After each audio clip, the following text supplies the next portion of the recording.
Hello, UOB Kayhan clients and friends. I'm speaking to you from Singapore on the afternoon of Wednesday, March the 18th. Markets have actually been relatively calm this week, with stocks recovering a little over the past 2 days, despite the persistence of high oil prices. What I want to look at today is how higher energy prices may begin to impact consumers and what that means for different parts of the stock market. There are really two ways higher energy prices hit the consumer. First, directly, like when he has to pay more to fill up the gas tank of his car. And second, indirectly, as higher trucking costs push up the price of nearly everything he buys at the grocery store. Most households cannot easily cut back on those expenses. People still need to drive to work and they still need to buy food. But wages do not increase simply because oil prices have gone up. So eventually households adjust by cutting back somewhere else, typically on discretionary spending. Right now, investors are trying to figure out which type of discretionary spending will be impacted the most, because wherever consumers cut back, that's where the pain shows up in company earnings and in stock prices. Some companies sell lower priced items or are perceived as offering value, and those may hold up even if budget's tight. For example, McDonald's and Target have been roughly flat over the past month, suggesting the market believes consumers will still be in reasonably good shape to spend on lower cost or value-oriented items. May still be vulnerable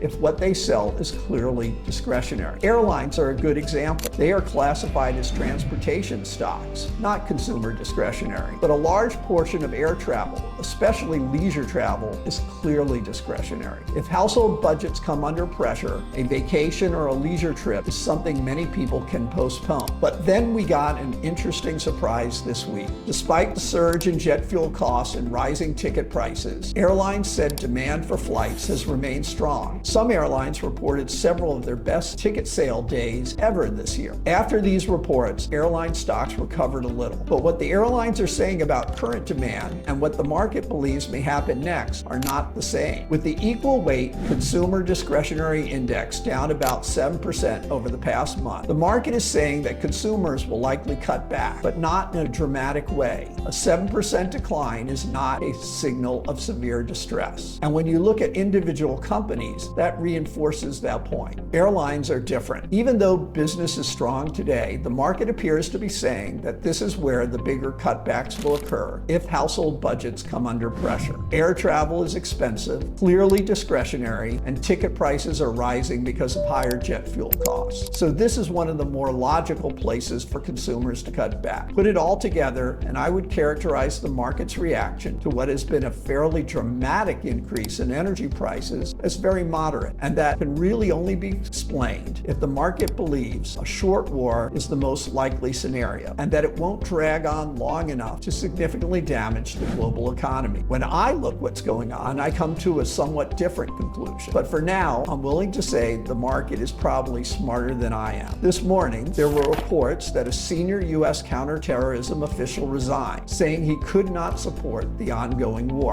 Many who opposed the war welcomed that news, but I looked at it a bit differently. This was from someone with the highest level of access to information. He would have had visibility into the full situation. And if he had seen something that suggested the war would end soon, he might have stayed in his position. Even if the market is right and the war ends relatively soon, there is likely to be a lot of uncertainty while we wait. And during that time, the news flow is likely to create volatility.